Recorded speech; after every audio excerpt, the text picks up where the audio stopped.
Welcome back everyone to the Redstone Survival Guide, where my goal is to make you laugh, learn, and create capitalist dystopias just for bricks. My name is Paul, and last time we were together, I died. A lot. Bite me. Ow, that was my face. We got our butt kicked by a wither and added a few deaths to this season's total death counter, which as of right now is currently sitting at, what is it sitting at? Actually, hold on a minute. Let's pop into our statistics and let's just take a look-see here. I got blown up by a creeper. That's fun.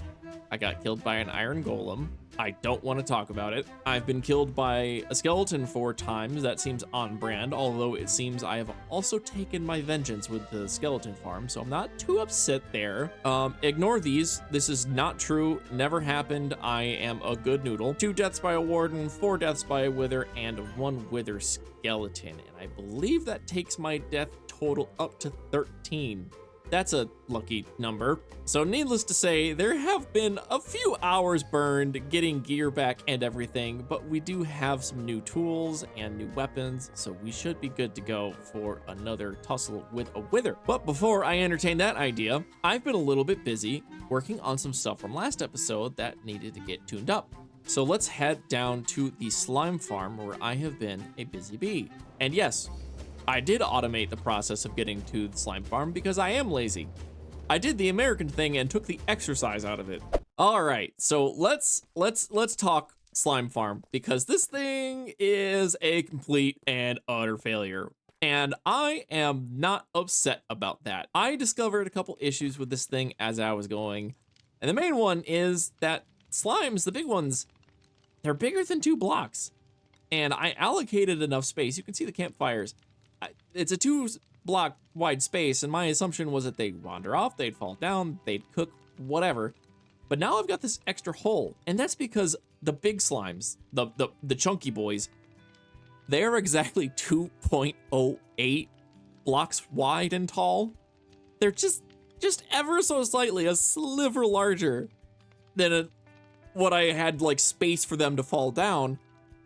And on top of that, I was wrong. I was so very wrong. There are so many more caves around me. I'll pop into free cam real quick and let's see. I'm pretty sure over here. Yeah, over here, there is an entire system of mine shafts. And I'm pretty sure there's a cave not too far away that is just covered in mobs.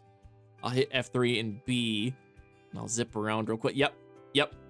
We got some right here. Got a whole party happening right here. And so I completely biffed it on this project, and somehow I have enough slime for today's project, but I'll get to that in a second, because this has honestly been a lesson in redstone that it doesn't involve any redstone, and the lesson is just that failure is okay. It's completely okay for whatever contraption to not work the first time. The most important thing is to learn from those mistakes so you don't make them again. You know, that could apply if you're making a sorting system. It could apply if you're making a slime farm. It could apply if you're just making a trap. Maybe you set a trap and it explodes too early. Well, now you know. If I hadn't tried to make this farm and just goobered it up horrifically, then I wouldn't have learned that a slime is exactly 2.08 blocks in size. So as much as this is not working as efficiently as I'd like it to, I'm still content with having put the effort in, and I think whenever we revisit this slime chunk, it's gonna be even better than this time. But I've got some stuff to do, and I don't have time to work on slime farm right now. And unfortunately, I don't know what happened to the minecart that I rode over here, so we're just gonna have to do this the old two feet. I don't like doing this. That's okay. I put in a rail line for a reason, Minecraft, and then you start robbing me of my beloved. Oh my God, it made it all the way back here. The plan for today's episode is to teach you all how pistons work, specifically sticky pistons. Oh, that's fine. I'm just trying to record a clip. God, I'll go sleep. I'll do the ritual. It's whatever. Go out to my really tiny, cramped bedroom. So the way that I intend on showing all of you how pistons work is we're going to be putting a gatehouse on a bridge directly behind my head. You can see where I've kind of started to outline the arc of that bridge. Well, we're going to put a gate on top of that, keeping us secure from the wilderness on the other side.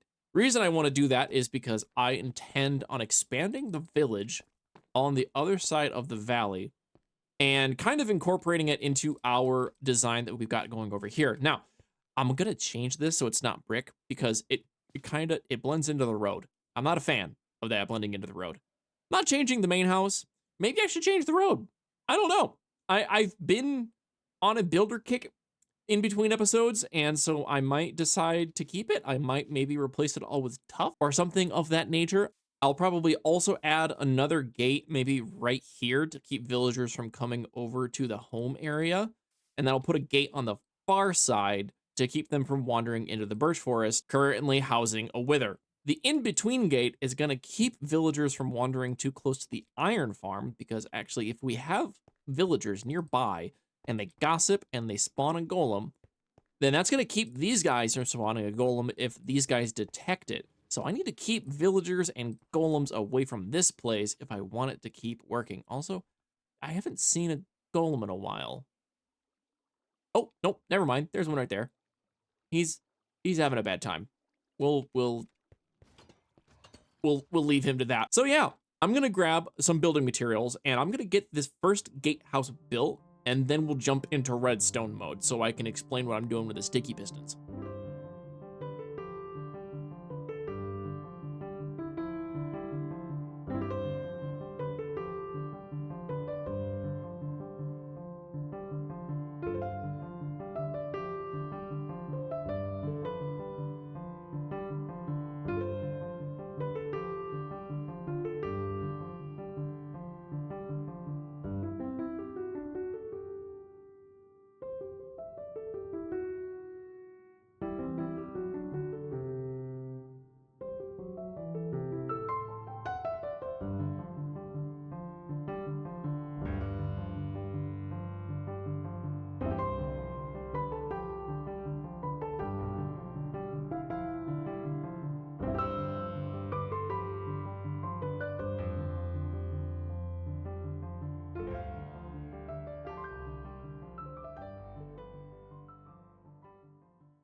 All right, it's done, and I'm mostly happy with it. I definitely like that I broke up the brick using these tough bricks down here, and I'm kind of thinking I might do the same thing over on the iron farm building, and I might even switch out the bottom layer of the main house, just so that it's not just all brick. That's a lot of brick right there. The redstone is installed and working, so I will not show you how that works right now. And instead, I've got a little redstone lesson across the river over there. And first things first, let's head into the kitchen and look at the recipe. It's a piston and a booger. Now, if we head out the door to our outdoor classroom, we can talk about sticky pistons. You guys shut up for like a second so I can teach the good people that watch this video about sticky pistons. Please, please be quiet. How are you still this loud at 1%? 1%? Am I gonna have to mute friendly creatures? They're kind of obnoxious. Yeah. So we're gonna start talking about pistons, and I've got kind of a little station each with fun facts about them. So we'll start over here. They can't move items with inventories, whether it's a normal piston or a sticky piston. This isn't gonna work, because you can put stuff in here. The next section is quasi connectivity makes redstone blocks really annoying because it'll push it and then also power it, even though it's technically like a block. Oh, it's getting late. Oh no. I mean,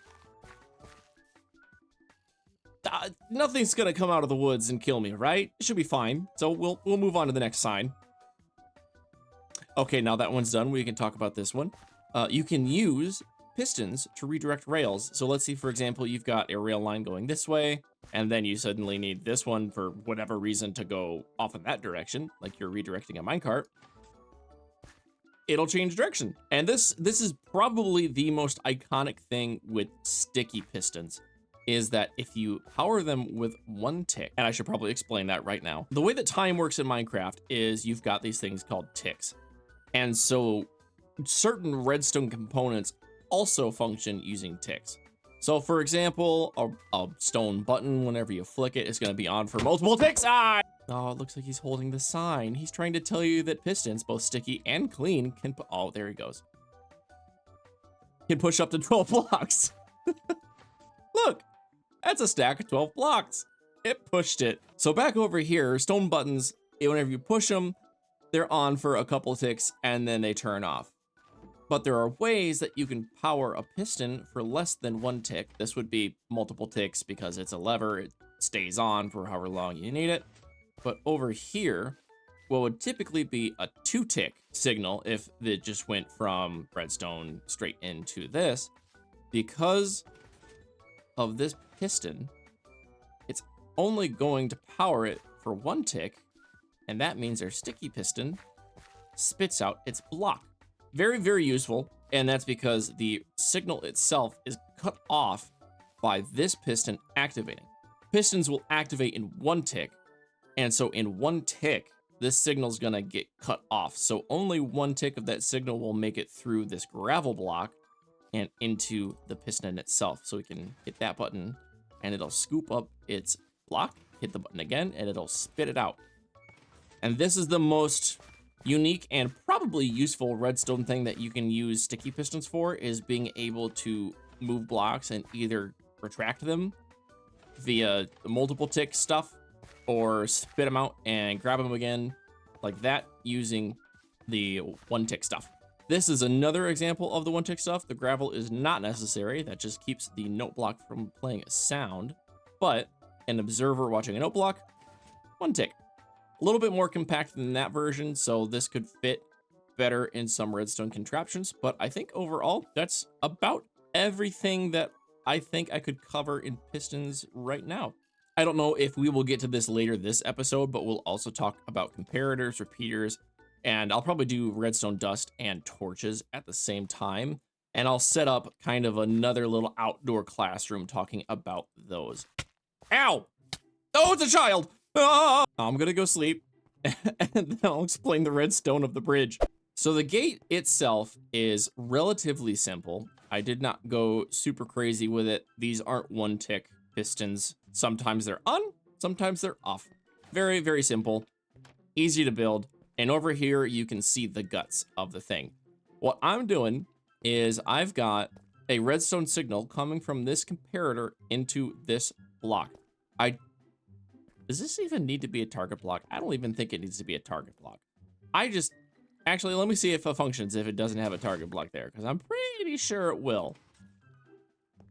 It does. So yeah, you don't even need a target block there. I'm gonna put that away, and I guess that'll be gravel for now. I so very much so hope that I remember to change that block out. I don't want to just leave gravel there. The comparator is detecting whether or not our copper bulb is on or off, and our buttons powering redstone dust there, which turns our copper bulb on and off. The same thing is reflected on that side. The button that I hit on that side does the exact same thing. So when this is powered on and the comparator powers this block, powers the dust on top, which powers a piston, which then powers this dust. And this is going to become the best way for you to get a redstone signal up, is using these slabs. Because if we were to use a full block, you would find that gravity's a thing, Paul. So the reason that we like slabs is because if I were to try to do the same thing, right? I have that, and I've got that. It goes up, right? That's what we want until the second that I put a block here. If it's a solid block, it'll cut off the redstone, and that'll keep the signal from going up here. But with the slab, it does not interrupt that signal, so it can keep going up. Now, each of these is powering, I want to say two pistons. So this dust right here is doing this piston, which I can actually peel this back real quick. So yeah, this dust is powering these 2 pistons. Oh no, why did that break so easily? So yeah, this dust, these 2, this dust, these 2, that dust, the top one. Super simple, super easy. And now we need to talk about how we got the signal over here, because this side does not have that copper bulb to act as a T flip-flop. We will talk about T flip-flops later.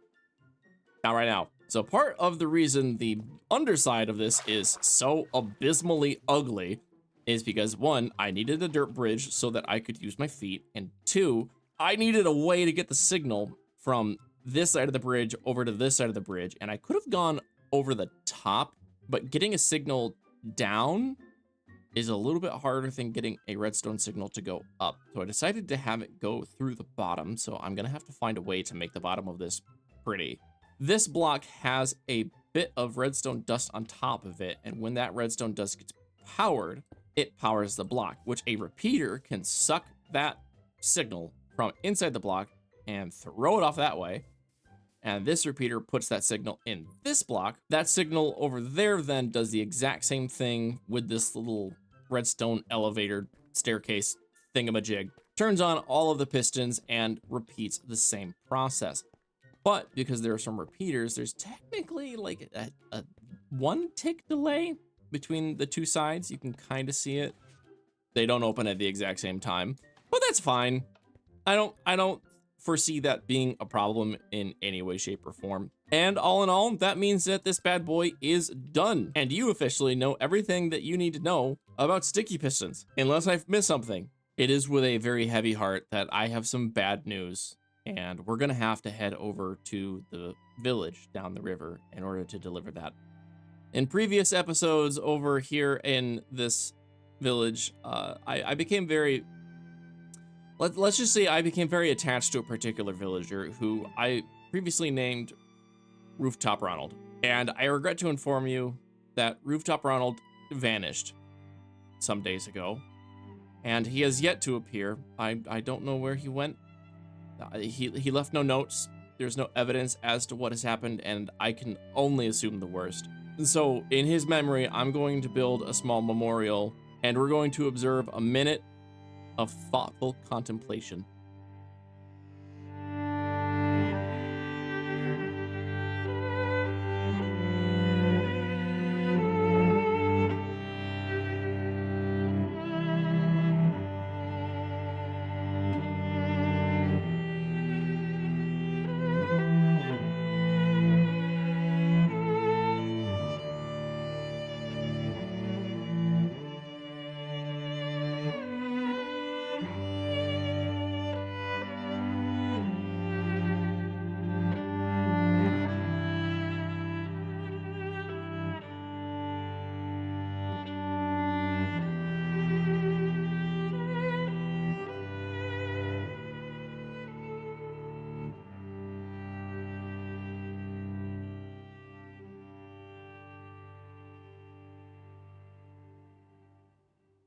I'll miss you, buddy. Climbing onto a rooftop to trade you melons.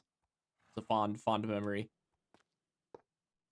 I'm not gonna actually put the entire town over here today, but I do think the next thing that I want to do is put a building over here to house all of the villagers I currently have crammed into that house, which is probably around 10. It's not great, probably not hygienic. And so I'm thinking maybe a town hall type of building or like a warehouse, something fairly large.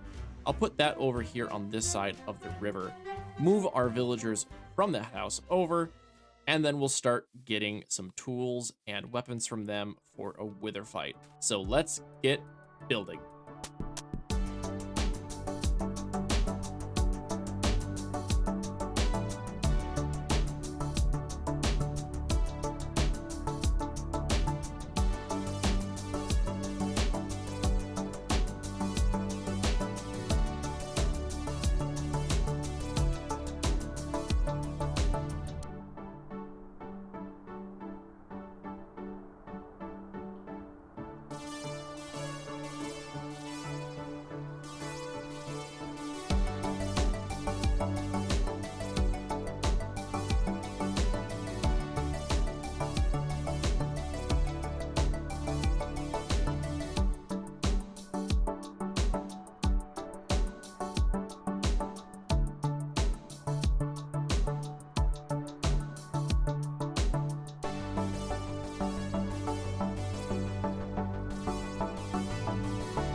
All right, I hope you all liked the new take on the time lapse. We've got our house all done.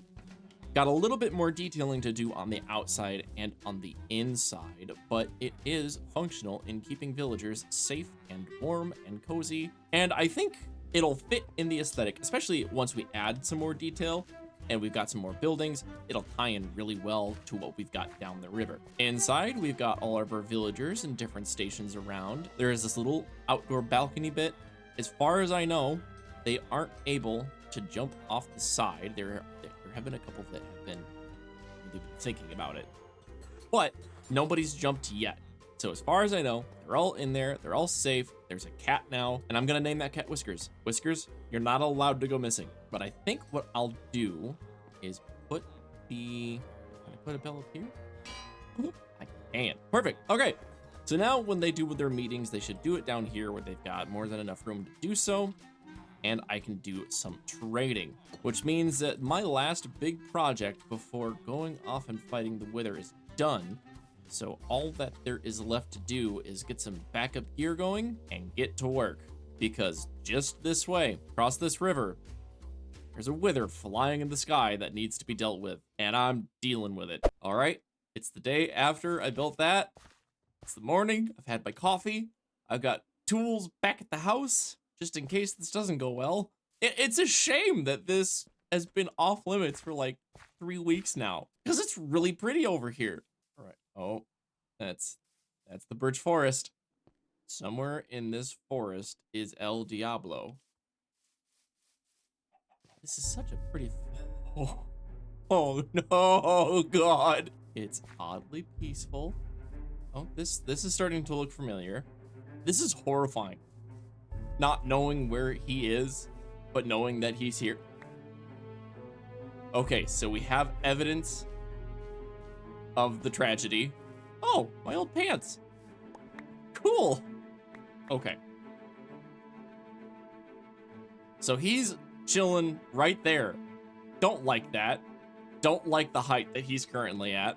That is engagement height. Okay, here's what we're gonna do. Last time, I tried to make a bunch of golems. That didn't go well. That didn't go well at all. And that's because I tried to make them piecemeal when I should have just assembled the army immediately. So that's what we're doing this time. It's the last one. Okay, so now we have a bunch of guys with a lot of HP, and they should distract him and possibly mug him. We know he's just over this hill, and he's not too high up off the ground to be engaged in combat. Where is he at? Never mind. I heard the explosion. Oh, is someone hunting bees? Nope, he's hunting me. Nope, nope. I'm not even gonna get hit. Come on. Follow me, buddy. Get under the trees. Get near my golems. Where are my golems? Hey, buddy. There's one of them. Safe. Use the trees. Use the trees. Yep, he hit me. That's fine. Got blast resistance. Let's just do a milk. Oh, I got this. I got this. I got the blast resistance. Let's golden apple real quick. Golden carrot real quick. If it'll let me. It's not gonna let me. That's fine. Another golden apple. Okay, gotta do damage. Get this guy on the ground. He's on the ground. Need a golden apple. Get a little close.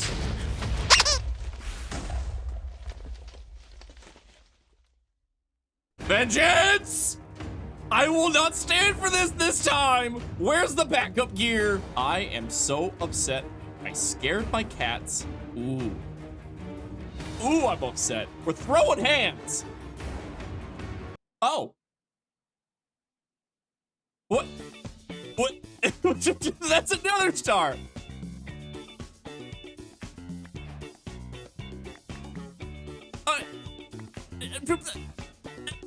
You're a hero. Oh my god. Okay. You know what? This absolute mad lad. Don't leave. You will stay here in perpetuity. I will get you a name tag. Give this man a name in the comments. He deserves the honor, the privilege of being here, being the guardian of the birch forest forever, and doing what I couldn't for the life of me. What a fella.